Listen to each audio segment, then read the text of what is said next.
প্ৰকাৰৰ তৃতীয় আৰু চতুৰ্থ শ্ৰেণীৰ যি পৰীক্ষা হ'ব তাত আমি লোকসেৱা আয়োগৰ আৰ্হিত প্ৰিলিমছ আৰু মেইনছ আমি অনুষ্ঠিত কৰিম। দুই এজন ব্যক্তিয়ে মোক জনাইছে যে পৰীক্ষাত নতুন নিয়ম এই বছৰ কৰিব নালাগে, কাৰণ আৰু যিহেতু 2 মাহ আছে, গতিকে আমি পুৰণা বা আগৰবাৰৰ দৰে পৰীক্ষা পতাটো উচিত হ'ব। আমাৰ চৰকাৰখনে সদায় ৰাইজৰ কথা শুনিবৰ বাবে চেষ্টা কৰে, কাৰণ আমি বিশ্বাস কৰোঁ লাও যেনেকৈ পাতৰ তলত থাকে, চৰকাৰো ৰাইজৰ তলত থাকে, ৰাইজৰ ঊৰ্ধত নহয়। যিসকলে মোক এই পৰামৰ্শটো দিছিল, দুই এজনে অলপ গালি গালাজো কৰিছে আৰু কিছুমানে ভালকৈ পৰামৰ্শটো দিছে। গালি গালাজ কৰা সকলকো মোৰ মৰম জনাইছোঁ আৰু ভালকৈ কোৱা সকলকো মোৰ সন্মান জনাইছোঁ। আপোনালোকৰ পৰামৰ্শ অহা 2-3 দিনত আমি বিবেচনা কৰিম আৰু যিহেতু পৰামৰ্শটোত মেৰিট আছে যে হয় 2 মাহ থাকোঁতে পৰীক্ষাৰ পেটাৰ্ণ এটা সলনি কৰিব নালাগে, বিষয়টো আমি ডেফিনেটলি আমি বিবেচনা কৰি অহা 2-3 দিনতে আপোনালোকক ইয়াৰ সিদ্ধান্তৰ বিষয়ে মই অৱগত কৰিম। আজি দিনটোত ছাত্ৰ ছাত্ৰীসকলৰ কল্যাণৰ কাৰণে আমি আৰু 2খন মিটিং কৰিছিলোঁ।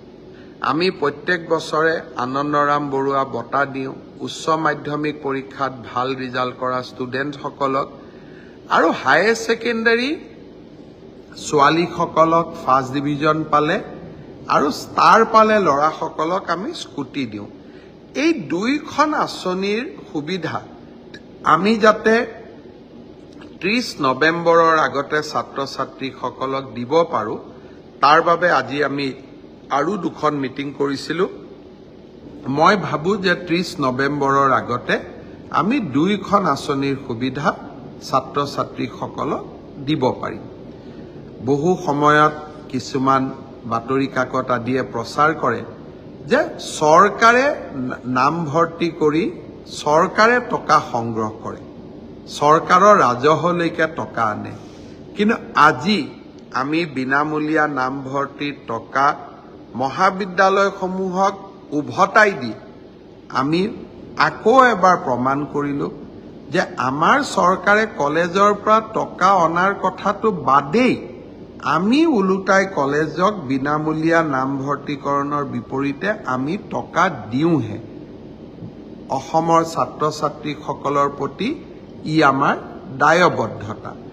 আনকি কোনোবা এখন কলেজত নামভৰ্তিৰ কাৰণে প্ৰধান শিক্ষক বা অধ্যক্ষজনে 600 টকা লৈছে, তাৰো মই খবৰ পালে নিৰাময়ৰ প্ৰচেষ্টা কৰোঁ।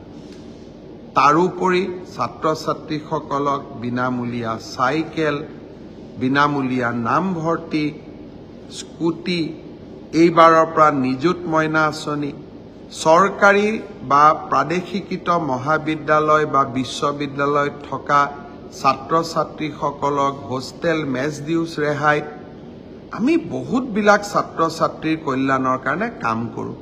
আৰু এনে কাম ভাৰতবৰ্ষৰ খুব কম ৰাজ্যতহে হয়।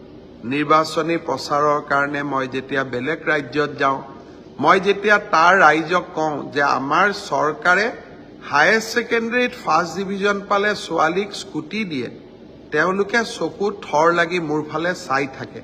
বহুতে ভাবে মই অসত্য কথা কৈছোঁ। মই যেতিয়া কলিকতাত গৈ কওঁ যে কলিকতাতকৈ অসমৰ পেট্ৰল ডিজেল সস্তাত দিওঁ আমি, কলিকতাতকৈ অসমত পেট্ৰল ডিজেলৰ দাম কম, কলিকতাৰ মানুহে মোক বিশ্বাস নকৰে। কিন্তু গুগলত পৰীক্ষা কৰিলে আপোনালোকেও গম পাব যে গুৱাহাটীত পেট্ৰল ডিজেলৰ দাম কলিকতাতকৈ কম। আমাৰ ৰাজ্যখন সৰু, কিন্তু আত্ম অভিমান আমাৰ আছে। সম্পদ নাথাকিলেও কাম কৰাৰ সদিচ্ছা আছে, আৰু সেইকাৰণে আমি নিৰলসভাৱে ৰাইজৰ হৈ কাম কৰি যোৱাৰ প্ৰচেষ্টা কৰোঁ। আজি ৰাতিপুৱা এটা বিতৰ্ক আছিল যে কলেজত প্ৰফেচাৰ বা চতুৰ্থ বৰ্গৰ কৰ্মচাৰী, তৃতীয় বৰ্গৰ কৰ্মচাৰী হ'বৰ কাৰণে PRCৰ ব্যৱস্থাটো চৰকাৰে উইথড্ৰ কৰিছে। কিছুমানে ৰাতিপুৱাই মই বাতৰি কাকতত সমালোচনা দেখা পাইছিলোঁ মই শিক্ষামন্ত্ৰীক সুধিছিলোঁ যে আমাৰ PRCৰ ব্যৱস্থাটো প্ৰত্যাহাৰ কৰা হৈছে নেকি। শিক্ষামন্ত্ৰীয়ে মোক কৈছিল যে গুৱাহাটী উচ্চ ন্যায়ালয়ে PRCৰ ব্যৱস্থাটো আইনী ব্যৱস্থা বুলি নামানে কাৰণে এই ব্যৱস্থাটো প্ৰত্যাহাৰ কৰিছিলোঁ।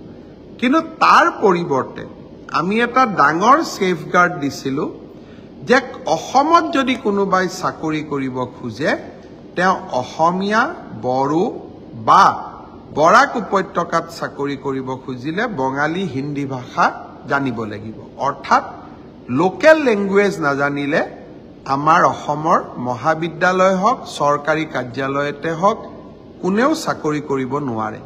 অৰ্থাৎ আমি লোকেল লেংগুৱেজৰ ওপৰত ইমানেই গুৰুত্ব দিছিলোঁ যাতে বাহিৰৰ পৰা কোনেও আহি অসমত চাকৰি ল'ব নোৱাৰে। সি যি কি নহওক, এতিয়া আমি দুইটা নিয়ম কৰিছোঁ যে PRCও লাগিব আৰু লোকেল লেংগুৱেজো জানিব লাগিব। মই ভাবোঁ যে অসমৰ প্ৰতিটো পোষ্ট, প্ৰতিটো চাকৰি আমি অসমৰ স্থায়ী বাসিন্দা, PRC ডক্টৰ মনমোহন সিঙৰো আছে, কিন্তু প্ৰকৃত স্থায়ী বাসিন্দাই যাতে চৰকাৰী চাকৰি পায় তাৰ বাবে আমাৰ প্ৰচেষ্টা অব্যাহত